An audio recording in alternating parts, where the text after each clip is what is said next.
RIMS 2 को लेकर के, नगड़ी की जमीन को लेकर। आप सब लोगों को फिर से जानकारी मैं दे रहा हूं, 56-57 में बिहार सरकार उस जमीन को बिरसा कृषि विश्वविद्यालय के लिए एक्वायर कर रही थी। उस समय वहां के लोगों ने विरोध किया और विरोध इतना जोरदार था कि बिहार के मुख्यमंत्री, उस समय के तत्कालीन जो मुख्यमंत्री थे बिहार के, रांची आए और उस जमीन पर गए। जमीन को जब उन्होंने देखा, ये किसानों की खेती की जमीन है, और वहीं पर किसानों से कहा कि नहीं, इस जमीन को हम नहीं लेंगे, आप सब लोग खेती बाड़ी करो। और फिर लोग मालगुजारी देते रहे। 2012 तक भी गांव के लोग, नगड़ी के लोग, आदिवासी लोग रसीद काटते रहा। 2012 में सरकार की नजरें थोड़ी सी वक्र दृष्टि हो गई। IIM, IIIT के लिए उस जमीन को अधिग्रहण करने की फिर सरकार ने सोचा, तो लोगों ने उस समय भी विरोध किया, जोरदार विरोध किया। और विरोध के परिणाम स्वरूप इस मुकदमा भी लोगों के ऊपर हुआ, लेकिन जमीन पर फिर सरकार नहीं कुछ कर पाई, लेकिन रसीद काटना बंद हो गया। और इधर जब हेमंत सोरेन दूसरी बार सरकार बनाए, तो बस रिम्स 2 के लिए फिर से उस जमीन पर उनकी नजर पड़ी और उस आदिवासी जमीन को फिर से कब्जा करने की कोशिश कर। 24 तारीख की घटना आप सब लोगों ने देखा है। गांव के लोगों ने किस प्रकार से विरोध किया, जितने कंटेली तार लगाए थे उस सब भी लोगों ने हटाया। चंपई सोरेन जी हाल महल के साथ जाने वाले थे, उनको हाउस अरेस्ट किया गया। लेकिन वो गांव के लोग चारों तरफ से, सामाजिक, राजनीतिक, कई नेता, लीडर, सब लोग पहुंचे। आंसू गैस भी चले, लाठी भी चला, लेकिन लोग डरे नहीं, निर्भीक होकर के लोगों ने लड़ाई लड़ी और कांटेले तार को हटा करके किसान उस खेत पर।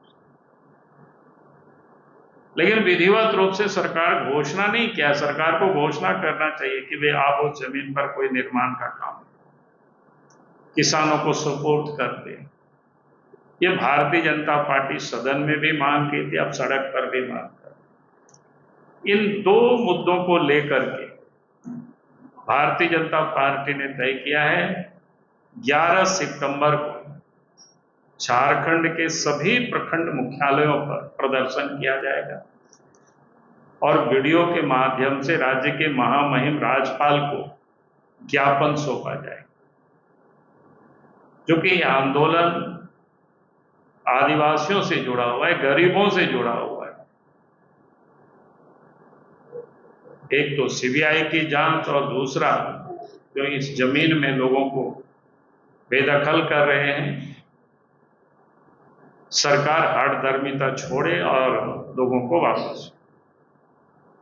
11 सितंबर को झारखंड के सभी प्रखंड मुख्यालयों में प्रदर्शन होगा, मेमोरेंडम दिया जाएगा।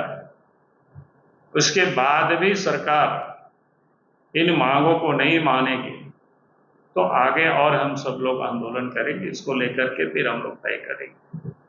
अभी जो हम सब ने जो तय किया है, तो मुझे लगा कि आज आप सब लोगों के माध्यम से हम राज्य की जनता को भी बताना चाहेंगे कि वे किस प्रकार से झारखंड में झारखंड सरकार काम कर रही है। जो सरकार कहती है आबुआ सरकार है, आदिवासियों की, दलितों की, गरीबों की बात करती है, लेकिन आज सबसे अधिक अगर आज लूटे जा रहे हैं, पीटे जा रहे हैं, मारे जा रहे हैं, तो गरीब आदिवासी ही भुक्तभोगी है। इसकी पार्टी उसके लिए खड़ी है, सदन से लेकर के सड़क तक उस लड़ाई को हम लोग लड़ेंगे। बहुत बहुत एक पार्टी है, हमारा एक दायित्व बनता है कि कहीं अगर इस प्रकार की घटनाएं होती है, सरकार जबरदस्ती करती है, सरकार किसी की हत्या करवाती है और परिवार के लोगों को ये स्पष्ट या वहाँ के भी लोगों को लगता है कि ये उनकी हत्या कराई गई है, उसकी जांच सीबीआई से होनी चाहिए। आप अगर संथाल परगना जाइए तो किसी को भी आप पूछेंगे तो हर कोई आपको यही बताएगा कि भाई उनकी हत्या कराई गई है, उनकी हत्या हुई है, उनकी कोई इनकाउंटर नहीं हुआ है। परिवार को अभी तक सुरक्षा नहीं मिला है, तो आप केंद्र सरकार से आग्रह करेंगे हस्तक्षेप करने का? देखिए, अभी तो मैं राज्य सरकार से मांग कर रहा हूँ, राज्य सरकार का राज्य में दायित्व है और राज्य सरकार को देनी चाहिए।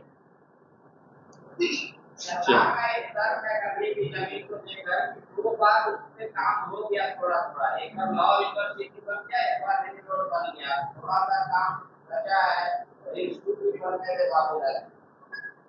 देखिए, बाबूलाल जी नहीं रोक रहे, वहाँ गांव के लोग रोक रहे हैं। हमारा तो वहाँ 1 इंच भी जमीन नहीं है, इसलिए पांडे जी ये बता दीजिएगा उन लोगों को कि हमारा वहाँ कोई जमीन नहीं है, गांव के लोग रोक रहे हैं।